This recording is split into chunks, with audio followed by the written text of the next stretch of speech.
So we got a coolant overflow tank to start with. Coolant overflow tank. Fuel pressure regulator. Fuel pressure gauge. Oil catch tank. What's the oil catch tank, Dave? Chaz, do you want to listen to this? Oil. So when you go under boost, you create a vacuum, and this thing will fill up full of oil, but it won't let it get to the inlet. So you don't want oil going through the inlet. Yeah. So it allows it to drain back down. It drains back straight back down in the block. Nice. And factory blow-off valve.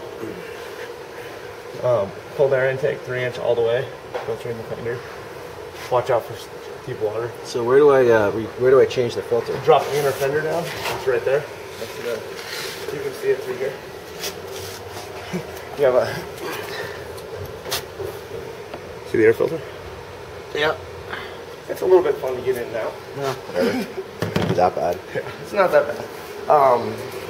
Then this is to the intercooler, off turbo to the intercooler. Yeah. Silicone the whole way, so you won't have any squeaks or rattles. Nice. Then boosted 3-inch whole way, and you can see the rails in there. Rails and injectors. The red rail, black line over it. The injectors look the same as stock. Cool. The battery. The battery. We should go look at the battery. Hey, how you doing? Good, thanks. Very good. And is this your car? Yes, it is. Awesome. I'm pretty excited. Battery. I didn't put your car in there because I didn't know if you wanted to go all the way. Whatever.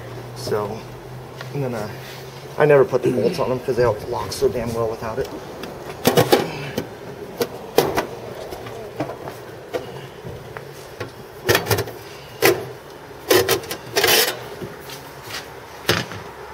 It's internally grounded, so you don't have an external ground. So it's only one wire out. Rubber doesn't like to stay in place. So that's something to watch, just to make sure that rubber doesn't get You don't have loose to worry. I mean, this is double insulated weld wire.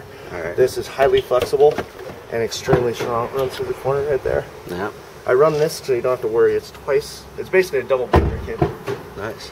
So don't worry about the battery. We just went with the Kragen one. Your stock one sits flat with here, so you can't put it on it as well. So you never need I can probably cut these bolts down like there. A lot of people will take their jumper straps, wrap it around. Oh, okay, that's a good idea.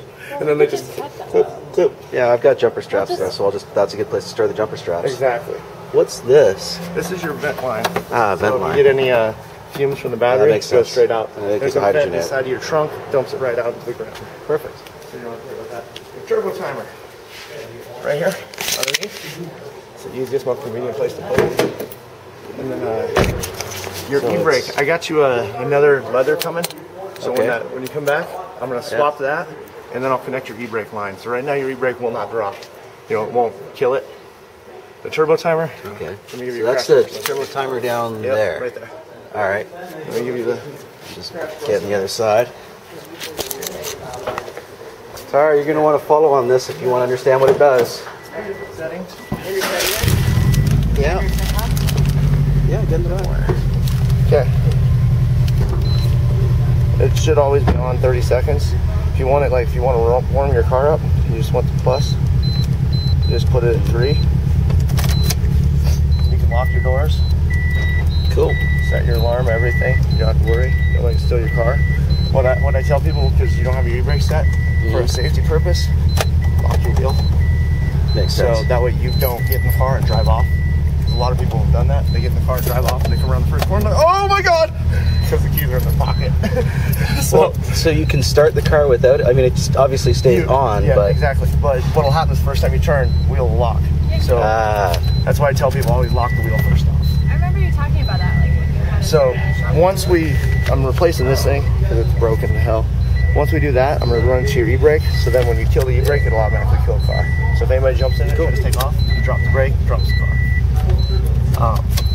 So you can change this to anything you want. You can go all the way to like 9 minutes. It's kind of a long cool down time, but 30 seconds is Well, a lot of people use it for warm-up. I usually use it for 30. It comes down to how long you want to run. You can go 10 minutes if you want. I usually run 30. 30 seconds. You know, plan a little bit ahead. If you know you're going to be getting out of the car, don't run it really hard. That's it. It'll shut itself off. And then the ABS. Yeah, that's got a switch over there that disables it. Okay, this one. So if you turn that on, and then you turn the car all the way off and all the way on, the ABS should be enabled. Okay. When we checked it, we did have your back sensor doesn't read. Your airbag light. That was my other question. Yeah. It was on when we turned on, so I was going to check it and find out what it is. I have a suspicion it's because I replaced the little sensor, or the little indicator that goes there, and put this in the dash instead, but I don't know. Yeah, that might just be a jumper.